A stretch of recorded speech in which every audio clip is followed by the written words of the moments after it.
देखिए बच्चों, आज की क्लास में हम लोग पढ़ेंगे ऑर्गेनिक कंपाउंड और इनऑर्गेनिक कंपाउंड के बीच में क्या डिफरेंस होता है।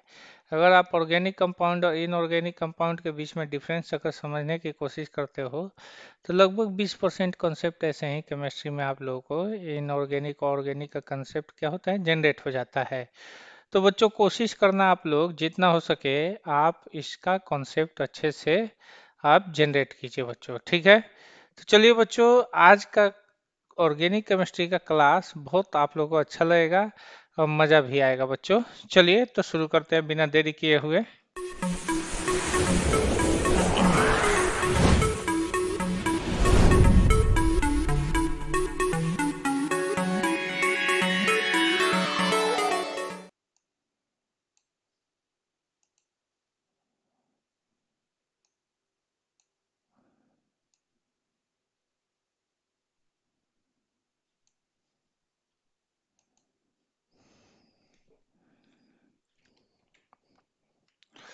देखिए बच्चों,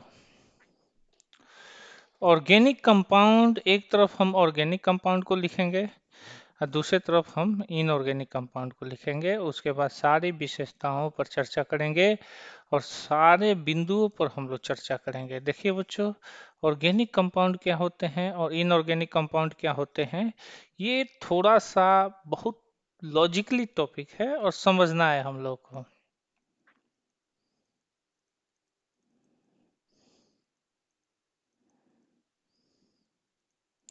एक तरफ ऑर्गेनिक कंपाउंड डाल दे रहे हैं बच्चों और दूसरे तरफ हम डाल दे रहे हैं बच्चों इनऑर्गेनिक कंपाउंड।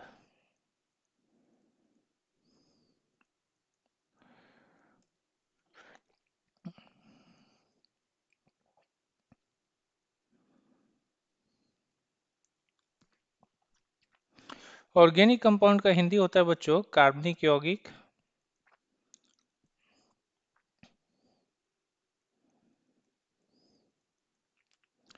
और इनऑर्गेनिक कंपाउंड का हिंदी होता है बच्चों अकार्बनिक यौगिक।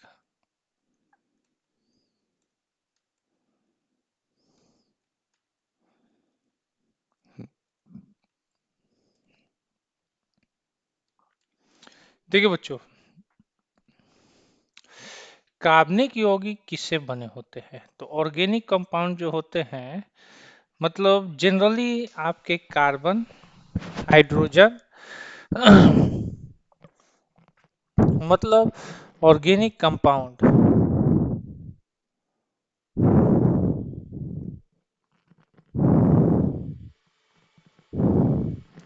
कार्बनिक यौगिक में मेन एटम जो होता है, मेन एटम यानी मुख्य परमाणु, वो होता है बच्चों कार्बन।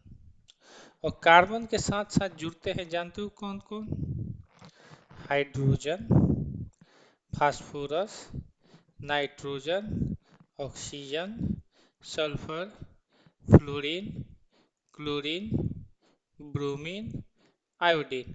ये सारे के सारे जुड़े रहते हैं बच्चों। इसमें फ्लोरीन, क्लोरीन, ब्रोमीन, आयोडीन को आप लोगों को जानते हो क्या कहा जाता है? इसको हाइड्रोजन फैमिली कहा जाता है। फ्लोरीन क्लोरीन यानी इसको मिला के हम क्या कहते हैं बच्चों, इस ग्रुप को हम हाइड्रोजन फैमिली कहा जाता है, ठीक है।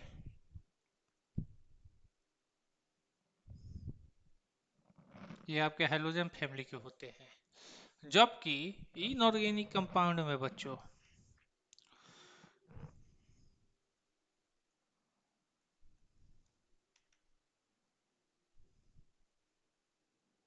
इनऑर्गेनिक कंपाउंड जानते हो किससे बने होते हैं? लगभग ऑल एलिमेंट से बने होते हैं। ऑल एलिमेंट जैसे उसमें कार्बन भी आ जाता है, ठीक है। अगर कोई पूछे कि जैसे H2CO3, ये आपका सोडा वाटर होता है बच्चों। H2CO3 इसका नाम होता है बच्चों कार्बोनिक एसिड, कार्बोनिक एसिड, ठीक है। तो ये कार्बोनिक एसिड जो होता है इसको सोडा वाटर भी कहते हैं।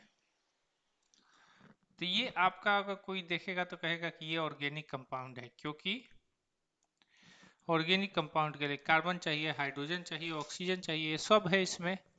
लेकिन ये आपका ऑर्गेनिक कंपाउंड नहीं होता है बच्चों, ये इनऑर्गेनिक कंपाउंड होता है, ये याद रखना नोट डाल के। Carbon dioxide, CO2, CO2, carbon monoxide, CO, ये आपके इनऑर्गेनिक कंपाउंड होते हैं। बाकी जितने भी एलिमेंट होते हैं सारे के सारे अपना कंपाउंड बनाते हैं, और जब सारे के सारे अपना कंपाउंड बनाएंगे बच्चों, तो कहीं नहीं तो कहीं इसका बहुत ज़्यादा मतलब स्कोप होता है आप लोग का।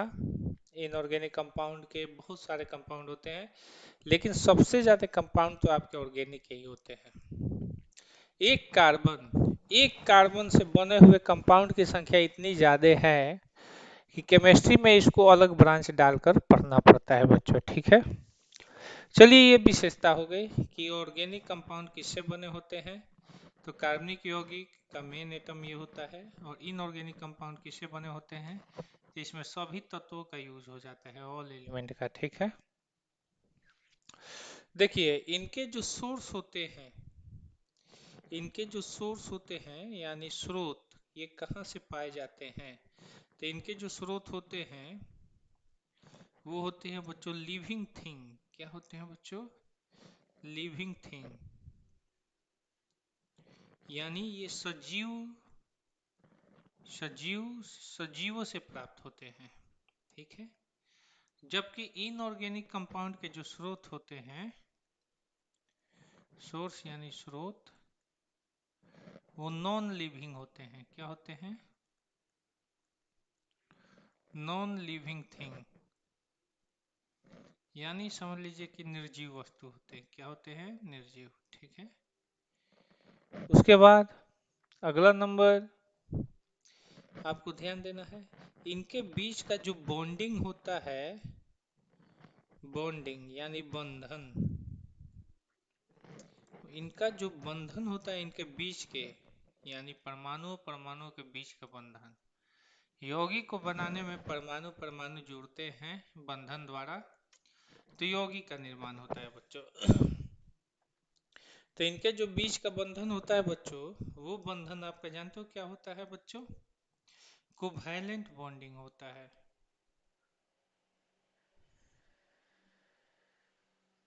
कोवैलेंट बॉन्डिंग होता है, यानी सहसंयोजी होता है।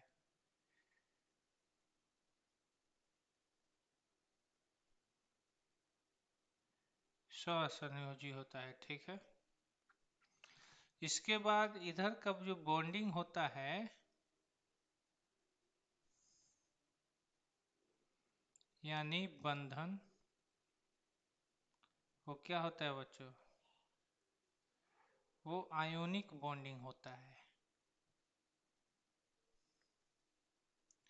यानी आयनिक बंधन होता है। लेकिन ये कॉन्सेप्ट गलत है। ये गलत इसलिए हो जाएगा क्योंकि कार्बन डाइऑक्साइड में ना बेटा आयनिक बंधन नहीं होता है, कोवैलेंट बॉन्डिंग ही होता है, लेकिन फिर भी वो इनऑर्गेनिक कंपाउंड है। तो इनऑर्गेनिक कंपाउंड में जो भी होते हैं वो मतलब बेसिकली मेनली आयोनिक होते हैं, मेनली आयोनिक होते हैं, मतलब मुख्यतः ये मुख्यतः आयोनिक होते हैं। ऐसा मत समझ लेना कि केवल आयनिक बंधन वाले ही आपके अकार्बनिक यौगिक है।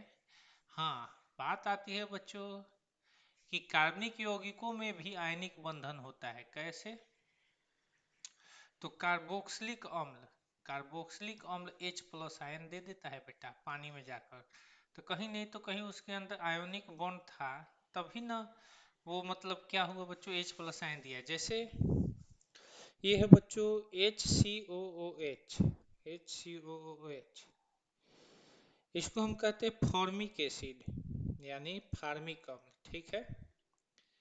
फॉर्मिक एसिड जो चींटियों के डंक में पाया जाता है, फार्मिक अम्ल चींटियों के डंक में जब पाया जाता है। किसी भी अम्ल को पानी में डालिएगा बच्चों तो टूट जाएगा HCOO-, और यहाँ पे जुड़ जाए +H+। तो बताइए, ये तो आयोनिक हो गया, यहाँ पे आयनिक आ गया, आयनिक आ गया, एक केटायन में टूट गया और एक एनायन में टूट गया। अब देखिए बच्चों, मान लीजिए CH3COOH है, इसका नाम है बच्चों एसिटिक एसिड। एसिटिक एसिड ये आपके अचार में पाया जाता है या सिरका में पाया जाता है। इसको जब पानी डालते हैं बच्चों तो ये टूट जाता है बच्चों CH3COO माइनस और प्लस में H प्लस। तो बताइए क्या ये आयनिक हुआ कि नहीं हुआ? तो ये आयनिक हो गया बच्चों। तो जरूरी नहीं है कि केवल सहसंयोजी बंधन वाले ही आपके कार्बनिक यौगिक होते हैं, उसमें आयनिक वाले भी कार्बनिक यौगिक होते हैं। अब यहाँ पे कह रहा है कि आयनिक बंधन वाले ही आपके अकार्बनिक यौगिक है। जब आयनिक बंधन वाले अकार्बनिक यौगिक है तो कार्बन डाइऑक्साइड की भी बात की जाए तो कार्बन डाइऑक्साइड का सूत्र होता है C+O तो बताइए बच्चों क्या ये सहसंयोजी बंधन वाला आपका अकार्बनिक नहीं है? ये आपका अकार्बनिक है, इसमें कोवैलेंट बॉन्डिंग है। यहाँ पे कौन सी बॉन्डिंग है बच्चों? कोवैलेंट है। कोवैलेंट बॉन्डिंग होने के बाद भी ये इनऑर्गेनिक कंपाउंड है, ठीक है। अब बात करते हैं बच्चों वाटर की। पानी, तो पानी का सिंगल बॉन्ड H, ये भी आपका क्या है बच्चों? कोवैलेंट वाला कहानी होता है, कोवैलेंट, ये भी इनऑर्गेनिक है,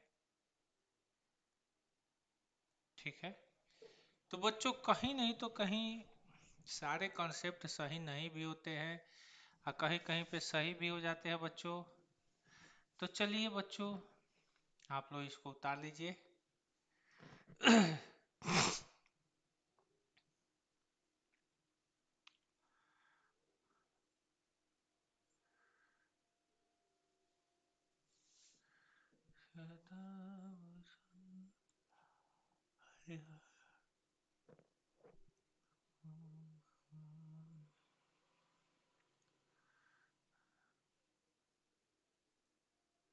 हो गया बेटा, जहां तक हमें उम्मीद है कि उतार लिए होंगे आप लोग। चलिए आगे बढ़ते हैं।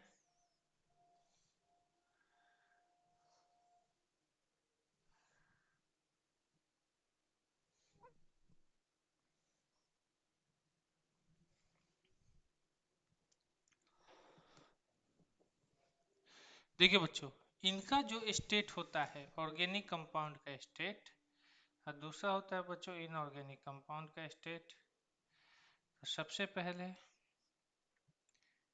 ऑर्गेनिक कंपाउंड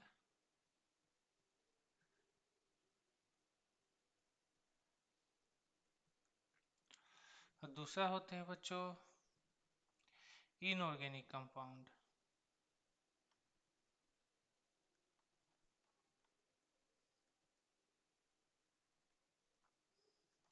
अगर कोई पूछेगा कि ऑर्गेनिक कंपाउंड का स्टेट क्या होता है, स्टेट यानी अवस्था, तो देखिए बच्चों ये जनरली इनकी अवस्था जो होती है वो होती है बच्चों या मतलब सबसे ज्यादा गैसियस मात्रा में पाए जाते हैं, यानी गैसीय अवस्था में, ठीक है। दूसरा बच्चों ये लिक्विड अवस्था में पाए जाते हैं, यानी द्रव अवस्था में। और तीसरा सॉफ्ट सॉलिड यानी मुलायम ठोस।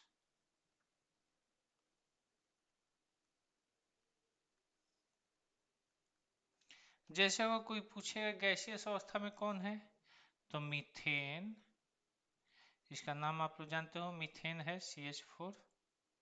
एसिटिलीन गैस C2H2 जो गैस वेल्डिंग में यूज होता है, इसको एसिटिलीन गैस या इसको इथाइन गैस भी कहते हैं बच्चों। ये गैस वेल्डिंग में यूज होता है। आप लोग नाम लिख करके आप लोग लिख लिया करना, ठीक है, काहे कि ऑब्जेक्टिव में ये सब सारी चीजें आती हैं, ठीक है। उसके बाद इथेन की बात होती है C2H6 उसके बाद नॉर्मल ब्यूटेन और आइसोब्यूटेन यानी C4H10, ये वो गैसें हैं जो सबसे ज्यादा चर्चा में रहती है। द्रव द्रव में बच्चों C6H6, benzene, CCl4, carbon tetrachloride, C2H5OH, alcohol यानी शराब, तो ये सब जो होते हैं। उसके बाद CH3OH, ये इथेनॉल है और ये मिथेनॉल है। इथेनॉल जो होता है वो शराब होता है, मेथेनॉल जो होता है वो कच्चा स्प्रिट होता है। ठीक है बच्चों। और C6H6 बेंजीन होता है, CCl4 कार्बन टेट्राक्लोराइड होता है बच्चों, और ये दोनों के दोनों सॉल्वेंट का काम करते हैं। सॉल्वेंट यानी विलायक का काम करते हैं। विलायक मतलब इसमें किसी भी ऑर्गेनिक कंपाउंड को डालोगे तो वो डिजोल्व हो जाता है। अब आता है बच्चों मुलायम ठोस। तो मुलायम ठोस में सबसे अच्छा उदाहरण है C25H52, इसको हम कहते हैं बच्चों पेंटाकोसेन। पेंटाकोसेन यानी ये है मोम। मोम से ही बनता है बच्चों मोमबत्ती। अब देखिए बच्चों, इनऑर्गेनिक कंपाउंड में इनकी जो अवस्था होती है, ये इनकी अवस्था जो लिखा है कि इनकी अवस्था स्टेट यानी अवस्था, इनकी अवस्था प्रायः सॉलिड होती है। लेकिन ऐसा नहीं है कि केवल सॉलिड ही होती है बच्चों, इनकी अवस्था लिक्विड भी होती है, इनकी अवस्था गैस भी होती है बच्चों। ठीक है। अब पता चलेगा कैसे। तो देखिए सॉलिड में हम बात करेंगे बच्चों सबसे अच्छा सॉलिड यानी ठोस, और ये हार्ड सॉलिड होते हैं। और ये हो गया बच्चों द्रव, और ये हो गया बच्चों गैस। ठीक है। ठोस, द्रव और गैस में बच्चों सबसे बड़ी बात होती है कि सबसे अच्छा एग्जाम्पल ठोस का क्या होता है। तो NaCl यानी सोडियम क्लोराइड। ठीक है। ये नमक होता है, नमक यानी साल्ट, जिसका हम यूज करते हैं। H2O, H2O यानी जल, ये सब इनऑर्गेनिक कंपाउंड है बच्चों। गैस O2, CO2, ये सब मेन गैसें होती है। N2, ठीक है, यानी oxygen gas, nitrogen gas, carbon dioxide gas. ये सब आप लोगों की काफी इंपॉर्टेंट कंपाउंड होते हैं। दूसरी बात, ऐसा नहीं है कि ऑर्गेनिक कंपाउंड जो होते हैं कि वो सॉफ्ट सॉलिड होते हैं, ये हार्ड सॉलिड भी होते हैं। जैसे शुगर, शुगर यानी चीनी बन के आता है जिसको C12H2211 कहते हैं, ये हार्ड होता है। दूसरा डायमंड, हीरा, सबसे इस दुनिया का सबसे हार्ड कंपाउंड है। ठीक है। बकमिस्टर फुलेरिन, ये भी ऑर्गेनिक कंपाउंड है बच्चों। कोयला, कोयला से बनने वाला कोक, चारकोल, ये सारे के सारे हार्ड सॉलिड होते हैं। कैसे सॉलिड होते हैं बच्चों? Hard solid. ठीक है बच्चों। जैसे डायमंड, हीरा की बात किया जाए तो हीरा कैसा सॉलिड होता है बच्चों? हार्ड सॉलिड होता है। कोयला, COAL, कोयला, कोक, कोयले से ही बनता है। चारकोल, चारकोल, ग्रेफाइट,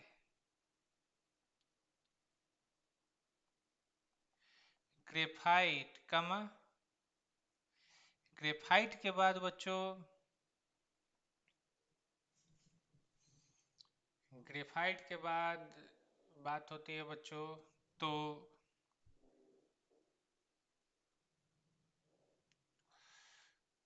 अब देखिए बच्चों, कोल, कोक, चारकोल, ग्रेफाइट, हाँ बकमिस्टर फुलेरिन,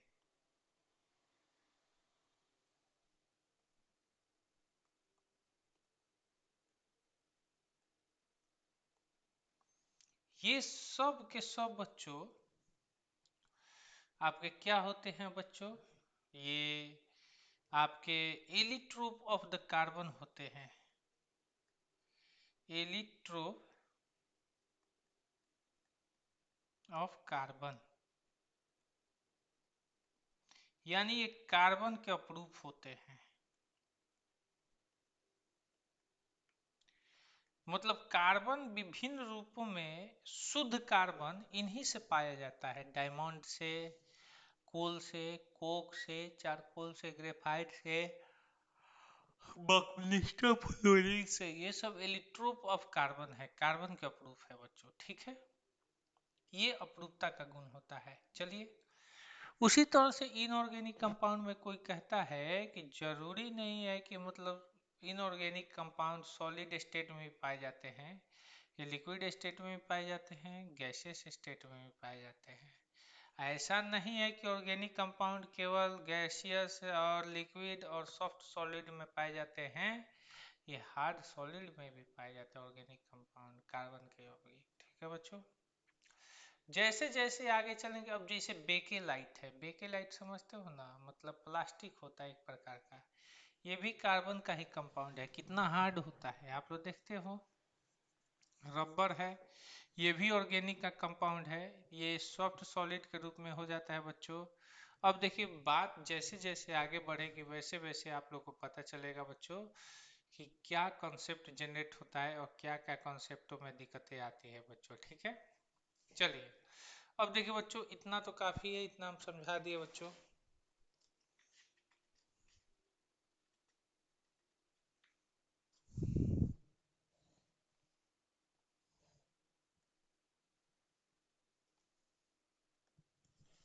देखिए बच्चों,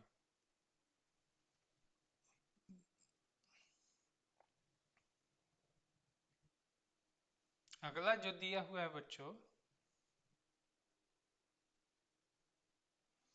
चूंकि सबसे ज्यादा कॉलम ऑर्गेनिक कंपाउंड वाला भर रहा है, क्यों? क्योंकि बच्चों सबसे ज्यादा चर्चा तो उसी की न करनी है, क्योंकि हम लोग पढ़ रहे हैं ऑर्गेनिक कंपाउंड। देखिए बच्चों, कह रहा है बच्चों, ये प्रायः वाष्पशील एवं दहनशील होते हैं, यानी ये वोलेटाइल भी होते हैं, प्लस में कंबस्टाइल भी होते हैं।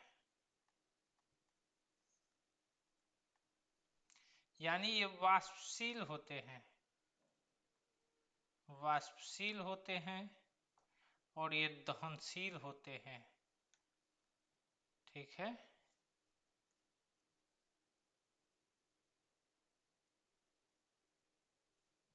ये दहनशील होते हैं। वाष्पशील मतलब क्या होता है? तो जब भी इनको रूम टेम्परेचर पर रखेंगे तो ये धीरे धीरे गैसियस स्टेट में कन्वर्ट हो जाते हैं। यानी वोलेटाइल होने का मतलब at the room temperature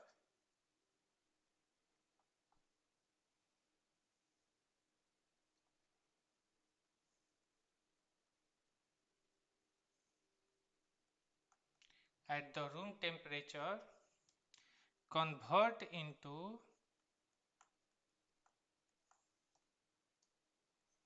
gaseous state,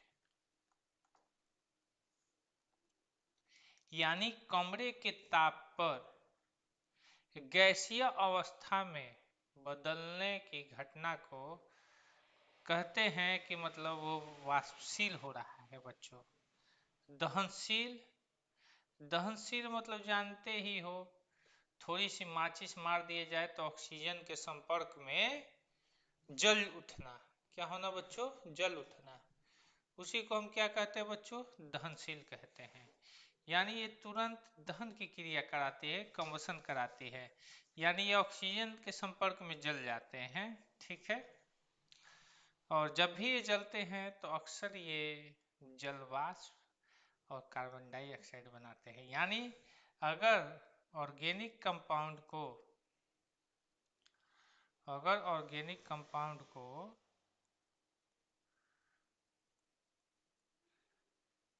अगर ऑर्गेनिक कंपाउंड को ऑक्सीजन की उपस्थिति में जलाया जाए तो ये जानते हो क्या बनाता है? जल वाष्प और प्लस में क्या बनाता है बच्चों, कार्बन डाइऑक्साइड गैस बनाता है, जलवाष्प बनाता है और कार्बन डाइऑक्साइड गैस बनाता है। ठीक है, तो ऑर्गेनिक कंपाउंड प्लस में ऑक्सीजन गैस, जल प्लस में कार्बन डाइऑक्साइड गैस, हमेशा काफी मात्रा में हीट एनर्जी मुक्त होती है। ठीक है, अब देखिए बच्चों ये जो होते हैं नॉन वोलेटाइल होते हैं, नॉन वोलेटाइल अब प्लस में नॉन कॉम्बस्टाइल होते हैं,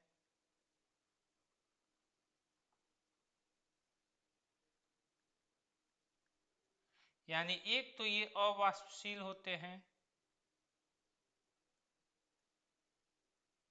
और एक तो ये अदहनशील भी होते हैं। लेकिन ये गलत बात है बेटा, बहुत सारे इनऑर्गेनिक कंपाउंड जो होते हैं जो ज्वलनशील होते हैं, आगे चलोगे तो पता चलेगा कि कौन कौन से इनऑर्गेनिक कंपाउंड जो होते हैं ज्वलनशील होते हैं। जैसे मैग्नीशियम का फीता जलता है, मैग्नीशियम का फीता जलता है, तो ये इनऑर्गेनिक कंपाउंड ही ना है। ठीक है, और ये अवाष्पशील होते हैं, तो ये भी गलत है, क्योंकि सबसे बड़ी बात तो इसमें H2O, H2O जो होता है ये वोलेटाइल होता है, मतलब कमरे के ताप पर रख दिया जाए तो धीरे धीरे ये वाष्पशील हो जाएगा। ठीक है, यानी ये उड़ जाएगा बच्चों। ठीक है, और नॉन कॉम्बस्टाइल का सबसे बैड उदाहरण है बच्चों मैग्नीशियम का फीता। किसका फीता बच्चों, मैग्नीशियम का फीता, ये जलता है। ठीक है, मैग्नीशियम का फीता जलता है, तो नॉन कॉम्बस्टाइल का भी अच्छा उदाहरण है। लेकिन ये लोग जो है ना बच्चों, ये सबसे ज्यादा ज्वलनशील होते हैं, जैसे प्लास्टिक, रबर, बेकेलाइट, कपड़ा सपड़ा, अधिकांश चीज है तो ये जलने वाली होती है इनकी। ठीक है, यहाँ तक methane gas, ethane gas, propane gas, यहाँ तक कि पेट्रोलियम से जितने भी बनने वाली चीज है, लगभग सारी की सारी चीजें क्या होती है बच्चों, जलती है। ठीक है, तो इस प्रकार से बच्चों एक तो ये अवाष्पशील भी होते हैं, ये मतलब ऑर्गेनिक कंपाउंड वाले वाष्पशील और दहनशील होते हैं, लेकिन इनऑर्गेनिक कंपाउंड वाले अवाष्पशील और अदहनशील होते हैं बच्चों। दूसरा बच्चों इनका मेल्टिंग एंड बॉइलिंग पॉइंट जो होता है बच्चों लो होता है।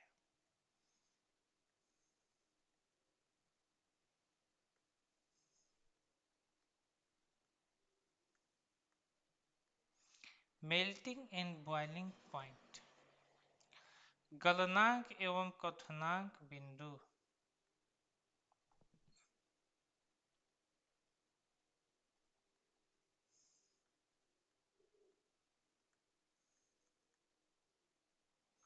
गलनांक और क्वथनांक बिंदु लो होता है, लो यानी निम्न होता है, निम्न वास्तव में होता है। गलनांक मतलब सॉलिड से लिक्विड में बदलना, जैसे मोम देखना थोड़ी सी गर्मी होती है तुरंत वो ठोस सॉलिड से लिक्विड में बदल जाता है।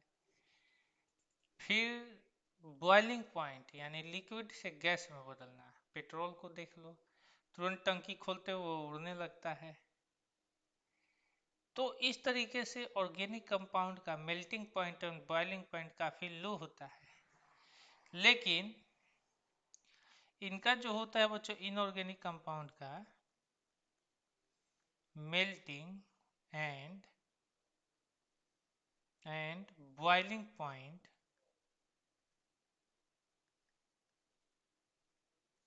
मेल्टिंग एंड बॉइलिंग पॉइंट क्या होता है बच्चों, वेरी हाई होता है। वेरी हाई का मतलब क्या होता है बच्चों, काफी उच्च होता है बच्चों, काफी उच्च होता है। ठीक है, इस बात की चर्चा कर ली जाए। जैसे बच्चों नमक NaCl, इसको गर्म करोगे ना बेटा तो जल्दी ये सॉलिड से लिक्विड में नहीं बदलेगा। ठीक है, वाटर को देख लीजिए, वाटर 100 डिग्री सेल्सियस पर जाकर खौलेगा। ठीक है, लेकिन इधर देखिए बच्चों पेट्रोल जल्दी उड़ जाएगा, वैक्स मोम जल्दी पिघल जाएगा। तो जिस टेम्परेचर पर, यानी ऐसा टेम्परेचर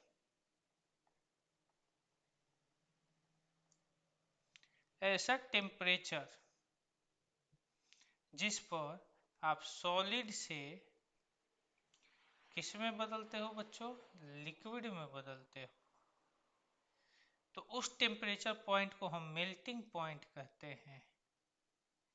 मेल्टिंग पॉइंट यानी गलनांक बिंदु। कैसी बिंदु, गलनांक बिंदु। ठीक है बेटा। लेकिन बात आती है बच्चों कि ऐसा temperature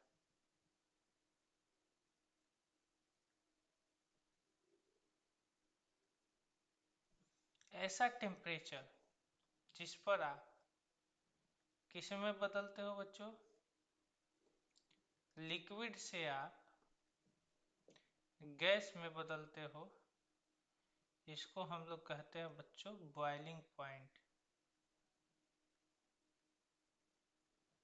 boiling point, boiling point यानी बच्चों क्वथनांक बिंदु।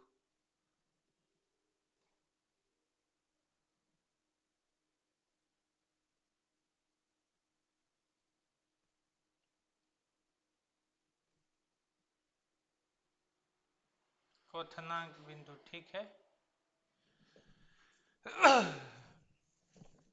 यही कहानी होती है बच्चों आपके इनऑर्गेनिक कंपाउंड की। लेकिन जब बात आती है मेल्टिंग एंड बॉइलिंग पॉइंट की, तो इस दुनिया में सबसे ज्यादा अगर मेल्टिंग और बॉइलिंग पॉइंट है बच्चों, तो वो डायमंड के पास है, यानी हीरे के पास है। हीरा जल्दी नहीं तो गलता है, और नहीं जल्दी वो, पहले तो गलेगा ही नहीं, पहले तो जल्दी वो लिक्विड में नहीं बदलेगा, वो डायरेक्ट गैस में बदल जाता है। ठीक है। लोहे का मेल्टिंग पॉइंट लगभग बच्चों 1500 डिग्री सेल्सियस होता है। कितना होता है, 1500 डिग्री सेल्सियस होता है। और हीरे का 3000 डिग्री सेल्सियस होता है, यानी लोहे से दुगुना होता है। और इस दुनिया में सबसे ज्यादा अगर हार्ड है कोई, तो हीरा के बाद ही कोई चीज है बच्चों इस दुनिया में हार्ड। ठीक है बच्चों। तो ये कहानी होती है बच्चों आप लोगों के बच्चों इनऑर्गेनिक कंपाउंड और ऑर्गेनिक कंपाउंडों की। ठीक है बच्चों। चलिए तो आगे बढ़ते हैं हम लोग और अगर समझेंगे। ठीक है।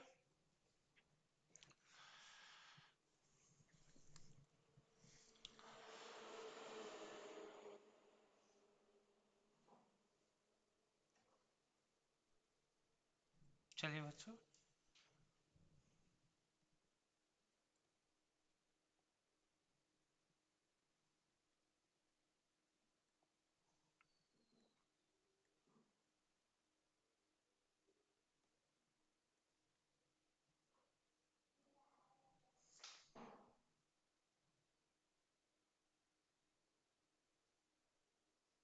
देखिए बच्चों, यहाँ पर क्या होता है बच्चों, अगला दिया हुआ है कि ये, अगला दिया है ये थर्मल अनस्टेबल होते हैं। थर्मल अनस्टेबल होते हैं। ठीक है। थर्मल अनस्टेबल होने का मतलब बच्चों, थर्मल अनस्टेबल का मतलब बच्चों तापीय अस्थाई।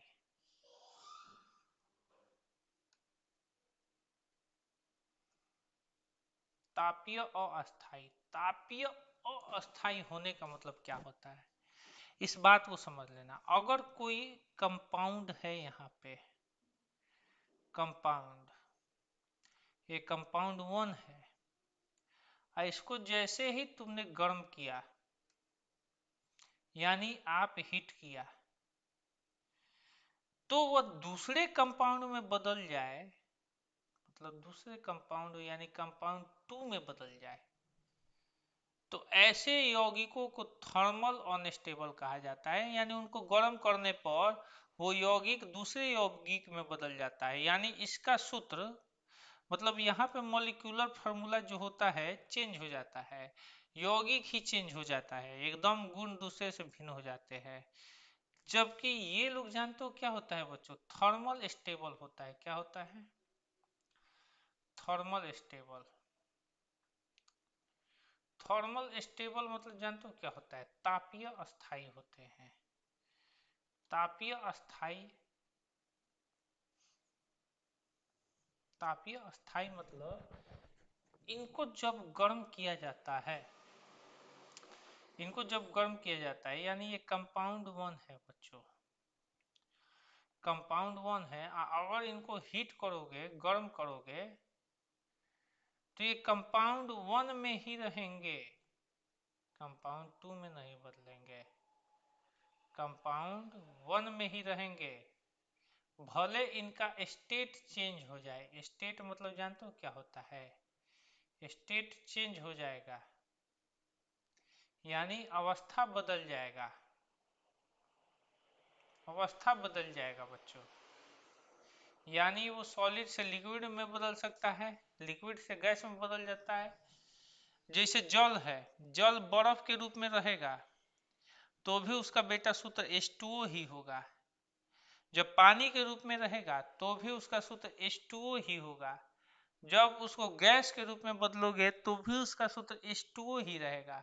लेकिन ऑर्गेनिक कंपाउंड ऐसे होते हैं कि इनको अगर ढंग से थोड़ा सा भी गर्म कर दिया जाए, वो तुरंत दूसरे कंपाउंड में चेंज हो जाते हैं, टूट जाएगा, उनके अंदर का बॉन्ड टूटेगा और नया नया बॉन्ड फॉर्मेशन हो जाएगा।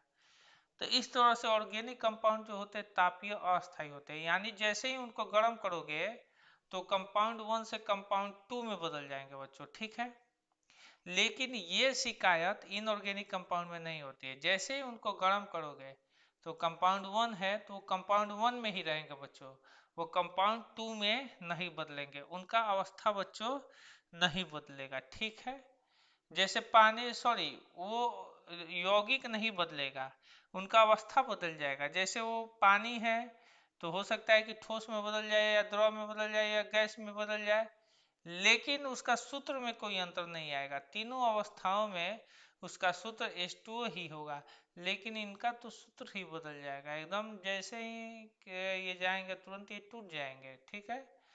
तो ये टूट जाएंगे बच्चों, तो इस कारण इनकी कहानी कुछ थोड़ी सी बच्चों क्या होती है बच्चों, अलग होती है। चलिए अब जैसे बच्चों हम आपको आगे लेकर चल रहे हैं बच्चों, देखिए इनका स्ट्रक्चर जो होता है, इनका जो स्ट्रक्चर होता है वो जनरली जो होता है बच्चों कॉम्प्लेक्स होता है, कॉम्प्लेक्स यानी जटिल होता है। अब मान लीजिए जटिल भी होता है प्लस में सिंपल भी होता है, लेकिन सबसे ज्यादा जटिल होता है, सिंपल यानी सरल होता है संरचना। तो इसलिए अक्सर ये लिखा रहता है कि ऑर्गेनिक कंपाउंड की संरचना जटिल होती है, ठीक है। और जबकि इनऑर्गेनिक कंपाउंड की अगर संरचना की, जैसे एग्जांपल में सरल कौन है बच्चों, तो जैसे मीथेन है, मीथेन का सूत्र ये हो गया बच्चों, ये आसान है, ठीक है, ये आसान है। और जटिल कब होती है, तो डीएनए और आरएनए, डीएनए प्लस आरएनए, इनको खोजना, इनका संरचना कैसे मिलेगा, बहुत खतरनाक मिलेगा इनका स्ट्रक्चर, ठीक है, डीएनए और आरएनए। अब इसमें बच्चों इनका स्ट्रक्चर जो होता है, स्ट्रक्चर यानी संरचना, तो बुक में लिखा गया है बच्चों कि इनकी संरचना सिंपल होती है, यानी सरल होती है। लेकिन मेरे हिसाब से बच्चों इनकी संरचना सरल के साथ साथ कॉम्प्लेक्स भी होती है, यानी क्या होती है बच्चों, जटिल भी होती है। जटिल होने का मतलब समझो ना, जैसे सिंपल यानी सरल की बात करते हैं बच्चों, तो सरल की बात की जाए तो NaCl होता है, ये सरल है। H2O है, ये इसका भी संरचना सरल है। CO2 है, इसका भी संरचना सरल है। लेकिन कॉम्प्लेक्स जटिल, जटिल का उदाहरण होते हैं कोऑर्डिनेशन कंपाउंड,